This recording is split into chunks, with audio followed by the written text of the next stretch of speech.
Hello, this is Luke, and today we're talking about force on an inclined plane, and we're using skiing as an example to demonstrate it. Okay, so first we look at a lightly angled ramp. This ramp is from the beginner level path, and as you can see here, it is very lightly angled. It's only 13 degrees. And then I measured the distance from the top of the ramp to the end of the ramp, and it was 72.78 meters, converting it to 73 meters. After getting the angle of the ramp and the distance, now this is actually me skiing down the ramp, trying to not do any movement at all and keeping the board straight ahead of me. And as you can see here, the time is 17.17, which is just 17 seconds. Okay, now let's draw a sketch of the problem. It is me, of course, skiing down the 13 degrees ramp from left to right, in this case, and the distance and the time is all there. Okay, now let's draw the free body diagram. Okay, what we're doing here is that we're drawing a ramp first, and we're doing the force of gravity and the normal force.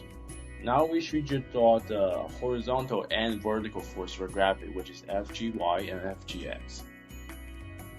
Now we do the kinetic friction. It is very small, as you can see here, and it is because of the coefficient of kinetic friction is only 0.05 to the snowboard and the snow.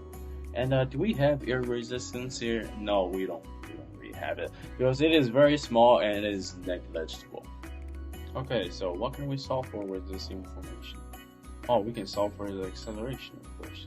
So let's start with the net force of vertical net force is equal to 0 because me as a skier, I'm not moving up and down, I'm just skiing horizontally.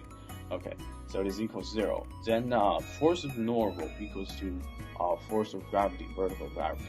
And then we break down the vertical force of gravity, which is mass times gravity and cosine theta, which is 13 degrees. Okay, awesome. Let's now go for the net force of horizontal net force. Okay, what it is mass times acceleration, of course, and total is gonna be force of gravity horizontally, take away kinetic friction force. Okay, now we take the mass from other side to this side. Then we cancel them out, so I don't really need to measure my own weight and my snowboard weight. Okay. And then we plug in the numbers. 9.8 is gravity. Sine 13 is for the horizontal, and coefficient of kinetic friction is 0.05.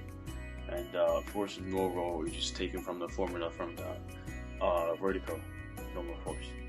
So after calculation, it is 1.73 meters per second squared. Okay, now with the acceleration, we can also calculate for final velocity. So we just take it from the big 5, very simple. I start at rest, so it's initial velocity is at 0, and we plug it in, acceleration and time, we get 29.4 meters per second. Okay, now we can see a very hard course. It is for more professional skiers.